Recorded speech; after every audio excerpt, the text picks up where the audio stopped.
సరిపోతుంది అనిపిస్తుంది. ఎందుకంటే మామూలుగా సాధారణమైన ఒక రైతు కుటుంబం నుంచి వచ్చిన రైతులు ఇంత మంచి సన్మానం అంటే మనకు స్వర్గంలో కూడా ఉండకపోతుండొచ్చు అనుకుంటారు. ఎందుకంటే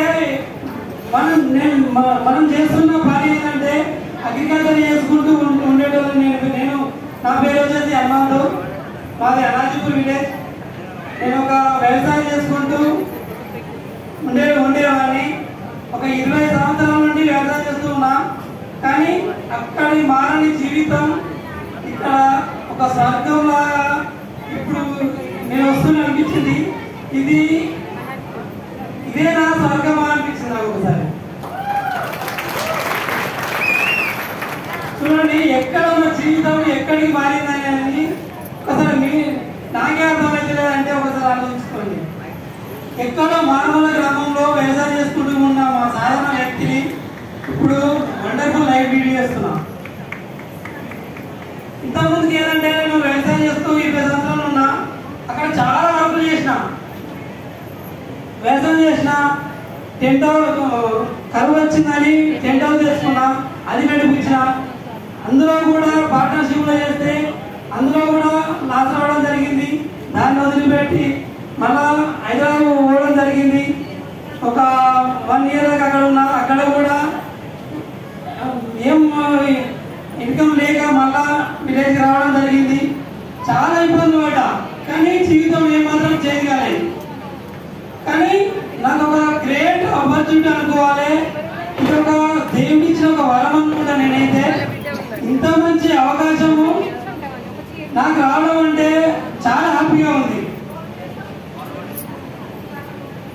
నేను వ్యవసాయం చేసినా కానీ ఏ మాత్రం లైఫ్ చేయగలిగితే ఈ ఆపర్చునిటీ ఏంటంటే మన great apply Mande Manohar sir, Shyamala madam, Jana Srinivas, Bhavani madam, మన Gajwel chief mentor, great apply Simhacharya sir and Savitha madam, వీళ్ళందరికీ నేను జన్మలో రుణపడి ఉంటా. ఎందుకంటే నేను స్టార్టింగ్లో ఇదే శ్రీరామ్ నవల్ నాడే నేను ఫస్ట్ మీటింగ్ అటెండ్ అయినా. ఫస్ట్ మీటింగ్ మా మేడం రోజు డైరెక్టర్గా నేను అప్పటికి ఏ మీటింగ్ వెళ్ళలేదు. First meeting 3 years back Sriram నవల్ నాడే మన great apply Simhacharya Savitha madam usually recognition, మన great apply Charan sir Bhargav మేడది యూజువల్లీ రికగ్నిషన్.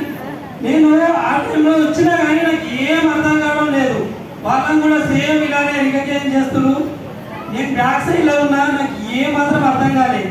ఇదేంటి ఈకలు పెడుతున్నారు, పూలు చదువుతున్నారు, నాకు ఏమాత్రం అర్థం కాలేదు. అర్థం కాక నేను మధ్య నుండి వెళ్ళిపోవడం జరిగింది. వీళ్ళందరి నుంచి బిజినెస్ అయితే నా నుంచి కాదనుకున్నా.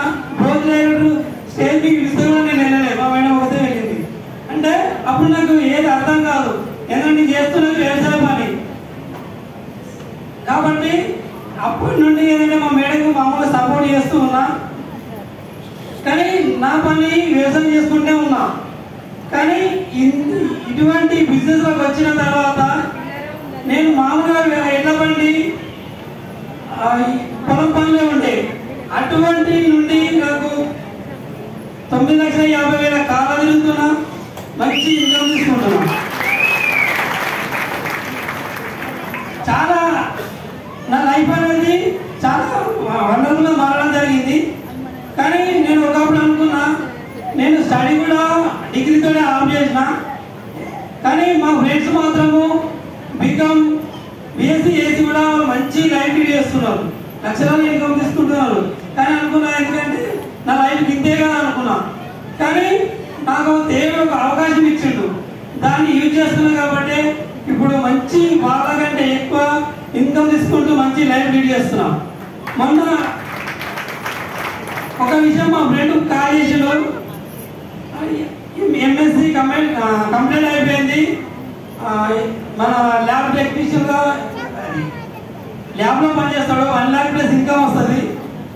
కానీ వాడు ఏమన్నాడంటే, నువ్వు నీ లైఫ్ అక్కడనే అనాజపూర్కే పరిమితం అవుతుంది అనుకుంటే నువ్వేంట్రా బాయ్, నేను కనీసము 1 ఇయర్లో కూడా ఒక్కసారి లీవ్ పెట్టుకోకుండా చేస్తే నాకు 1 ఇయర్ ప్యాకేజ్ 12 lakhs 12 లక్షలు వస్తాయి.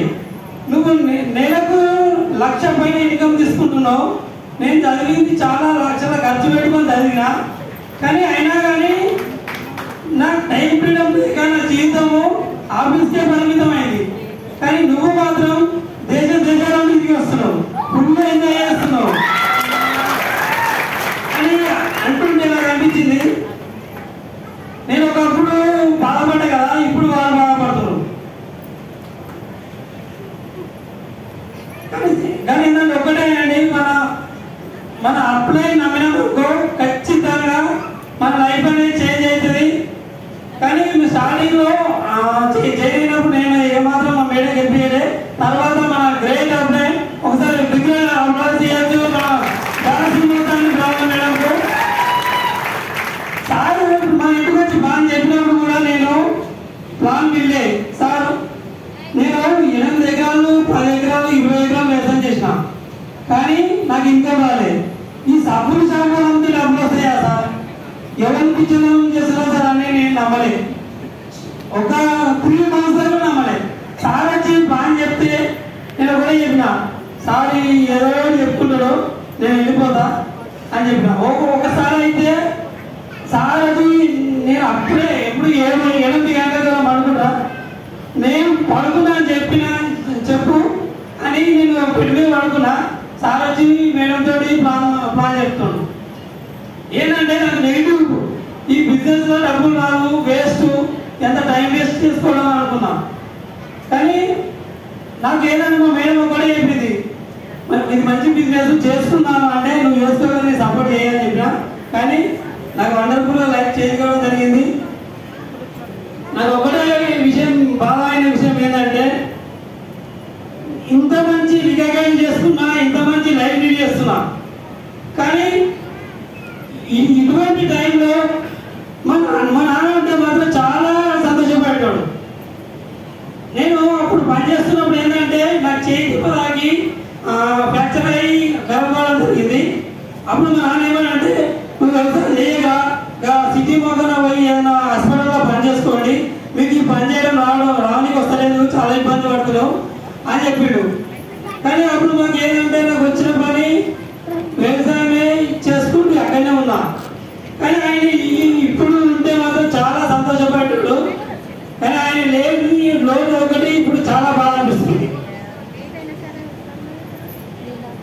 ఎందుకంటే ఎవరినైనా వాళ్ళు కోల్పోయినప్పుడు తెలుస్తుంది వాళ్ళ వాల్యూ ఏంటనేది, ఉన్నప్పుడు తెలియదు. కానీ నాకు ఒక్కటే గ్రేట్ అనిపిస్తుంది, మన నాన్న లేని లోటు మన గ్రేట్ అప్లై జాల శ్రీనివాస్ సార్ అని భగవన్ మేడం తీర్చింది సార్. ఎందుకంటే ప్రతి విషయంలో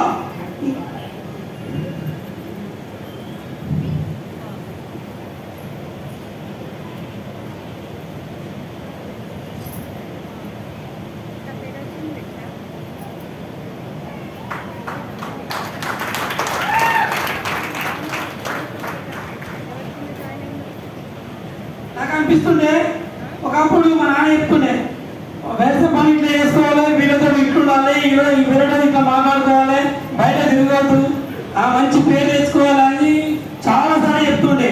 ఫ్రెండ్స్తో తిరగద్దు, నీ పని అంటే నువ్వు చేసుకోవాలి, మంచి పేరు తెచ్చుకోవాలని చెప్పిండు. కానీ అటువంటి విషయాలు ఎవరు చెప్తారని చెప్పండి? అటువంటి విషయాలు చెప్పుకుంటూ నన్ను మంచి దారిలో ఉంచి ఇంత మంచి రికగ్నైజేషన్, ఇంత మంచి లైఫ్ తీసుకున్న మన గ్రేట్ అప్లై వాళ్ళకి ఎప్పటికీ నేను రుణపడి ఉంటాను సార్. ఎందుకంటే బిజినెస్ లో అప్ అండ్ డౌన్ చాలా కారణాలు వస్తూ ఉంటాయి. నేను స్టార్ట్ అయిన టైం మంచి చెక్ వచ్చింది, తర్వాత డౌన్ అయింది. అయినా నేను అప్పుడు డిసప్పాయింట్ అయ్యి సార్ నేను బిజినెస్ చేయమని చెప్పిన. అప్పుడు సార్ ఏం చేసిందంటే మన గ్రేట్ అప్లై సింహసార్ సార్లు, సవిత మేడం అందరూ దగ్గరికి మళ్ళా కౌన్సిలింగ్ ఇచ్చి సార్ మీరు చేస్తారు సార్ అని చెప్పి మమ్మల్ని మళ్ళీ ముందుకు నడిపించడం జరిగింది. స్టార్టింగ్ నేను కూడా కొత్తలో కనీసము నాకు టక్ వేసుకోవడం కోట్ వేసుకోవడం కూడా తెలియదు. నాకు అనిపిస్తుంది మన అప్లైన్ సార్ శివసార్ సార్ కోటు గుండీలు పెడుతుంటే నాకు మస్తు బాగా అనిపించింది. ఎందుకంటే సార్ ఒక అంత పెద్ద లీడరు మనల్ని చూసుకోవడం అని చాలా బాధపడ్డా. కానీ ఈ బిజినెస్లో ఎట్లా ఉంటుందంటే చాలా గర్వంగా చెప్పుకోవచ్చు. మన కన్న తండ్రులు కూడా చూడలేని ఆప్యాయత, ఆ గౌరవము అవన్నీ మన వెబ్సైట్ నీటిలో ఉన్నాయి. అది చాలా విషయాలు ఏంటంటే ఎప్పుడు మేము బ్యాక్ అయినా కానీ మన దగ్గరికి వచ్చి కౌన్సిలింగ్ ఇచ్చుకుంటూ ఈ బిజినెస్ ముందుకు సాగారు. నాకు చాలా బాధపడ్డ విషయం ఏంటంటే మేము సార్ మేము బిజినెస్ చేయాలి సార్ మాకు వద్దు సార్ మేము అని ఎంత మేము మొదలుపెట్టుకున్నా కానీ చాలా సార్ ఒకటే వాళ్ళ పిల్లలు చాలా చిన్న పిల్లలు ఎంత నైట్ కానీ ఎంత చలి పెట్టుకుని వర్షం ఉండని వాళ్ళ ఇద్దరు పిల్లల్ని చెరువు సాగకేసుకొని వచ్చి మా ఇంటికాడ మా కౌన్సిలింగ్ ఇచ్చి మీరు చేస్తారక్క మీరు చేస్తారు బిజినెస్ చెయ్యాలని చాలా మోటివేషన్ చేయడం జరిగింది. ఎవరు చేస్తారు సార్? కన్న తండ్రి కన్న తల్లే ఈ మధ్యన ఇప్పుడు వాళ్ళు చెప్తే మనం వింటలేము. కానీ మన అప్లైన్ మాత్రం అలా చెప్పి మనం ఇంత మంచి లెవెల్ తీసుకురావడం జరిగింది. నాకైతే నేను వాళ్ళకి మాత్రము నేను ఒకటే అనుకున్నా, మా నాన్న లేడు కానీ మా నాన్న వీళ్ళ రూపంలో అప్లైన్ రూపంలో మా ఇంటికి వచ్చి నన్ను ఇట్లా చూసుకుంటున్నాను. నేను ఎప్పటికీ నేను బతుకున్నాను రాదు వాళ్ళకు రుణపడే ఉంటాను సార్.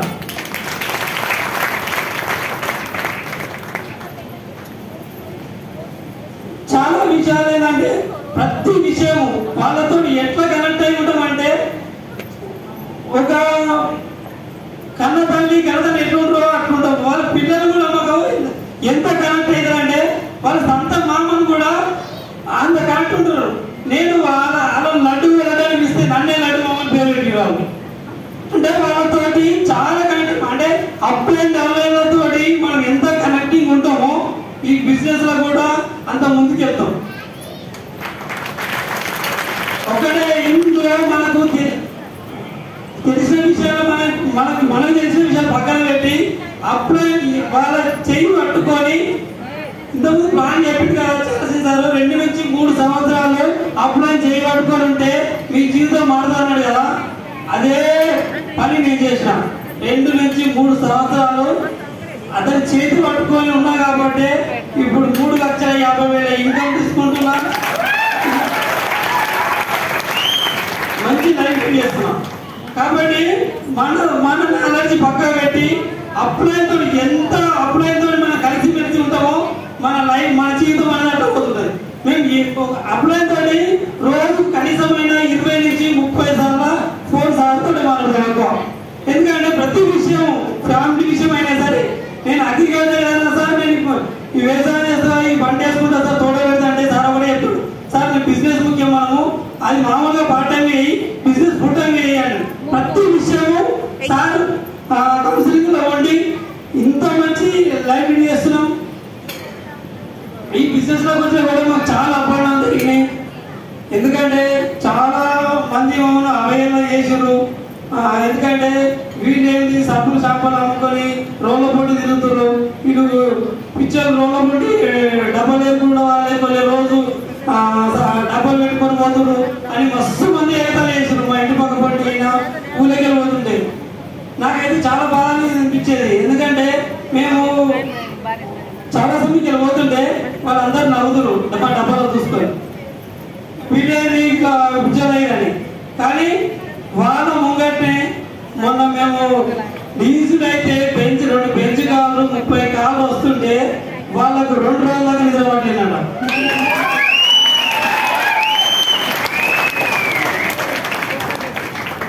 వాళ్ళు తెల్లారి నేను బయట ఊళ్ళకి వెళ్తే అంటారు ఏం రా అన్నందు నువ్వు ఏమో అనుకున్నా కానీ పిఎం కన్నా రాదురా కదా కాన్వాయి, గంత కాన్వాయి ఊళ్ళకి వచ్చింది